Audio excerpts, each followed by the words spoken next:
Okay, guys, so today we are going to set up a graphic organizer in your ELA journal for you to work with Dr. Heidegger's experiment.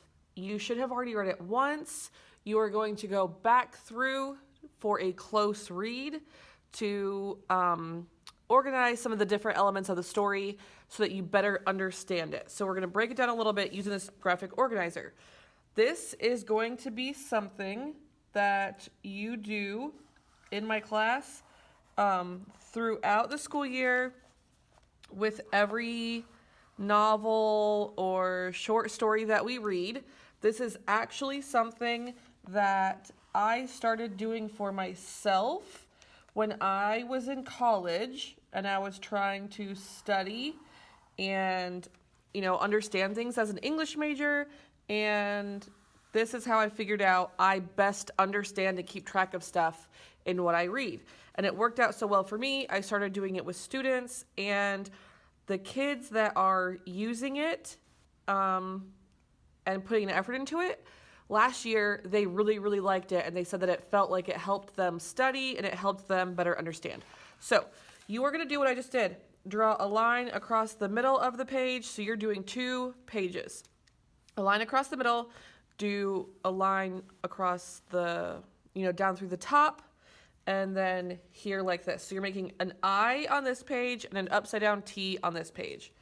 And then up here, you are going to write the title of whatever it is that you are organizing.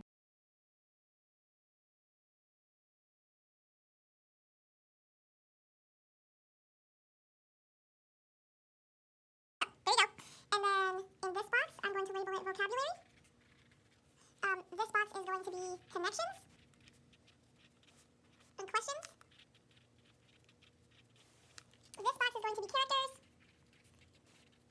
Over here, we're going to have setting. Down here, we are going to have a summary. And then over here, I'm going to split it in 2. I'm going to have this be theme, and this one be main idea.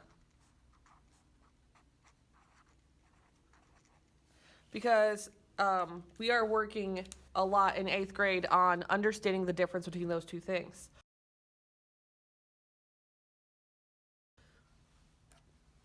As you read in vocabulary, whatever words you come across that you don't know what they mean, you're going to put in the vocabulary section, and then you are going to Google a definition and put it in there. You do not have to use the words that I've already given you, because you have those in a list somewhere else. So these are for the words that you don't understand besides the vocabulary that you already have. And while you are reading, you're going to put the vocab word in and then Google it so that you understand what you're reading and you can move forward. In connections and questions, if you have questions about what would this mean, or why would someone do this, or whatever questions pop into your head, or any connections that you can make between the text and yourself and your life, a connection between the text and another text that you've read, and a connection between the text and the world. So things that are going on. So you can connect it to other stuff. So for example, for Dr. Heidegger's experiment, this water comes from the fountain of youth. For connections here on mine, I've actually been to the Fountain of Youth in St. Augustine, Florida.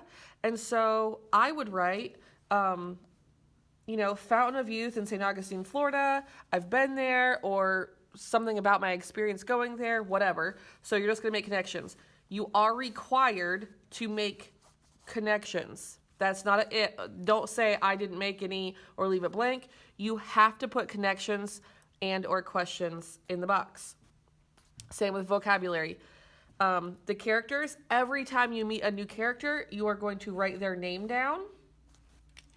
So you could write Sarah, if Sarah was a character, and then you are going to write down any details about what she looks like, who she is, how old she is. So it might say that she's 28, she's a waitress, and she's from New York City. These are just notes to help you keep characters straight. I'm going to tell you, Sarah is not a character in Dr. Heidegger's experiment. I just made that up to give you an example. Setting, you are going to write down any details you have about setting. It can be a city and a state. It can be a house or an apartment or a hospital or anything about the setting. And then also details. How is it described? What kind of house is it? Is it a big house, a little house? Is it bright and sunny? Is it dark and gloomy? Any details that you are given about the setting, you're going to put in here. None of this has to be in complete sentences, except the summary and the main idea. For theme, you are going to write down any theme or themes that you see in here. For main idea, you are going to write a one-sentence summary, basically. So a one-sentence summary of the story. That's what main idea is. Theme is a universal topic or moral of a story, and main idea is specific to this book. So the main idea will have specific character names and actions in it. And then your summary. I would like you to write a 5 to 7 sentence summary of the events in this story. If we were reading a book and it was a chapter book, you would do this by chapter. So this would be Dr. Jekyll and Mr. Hyde chapter 1, and you would fill all of this out just for chapter 1.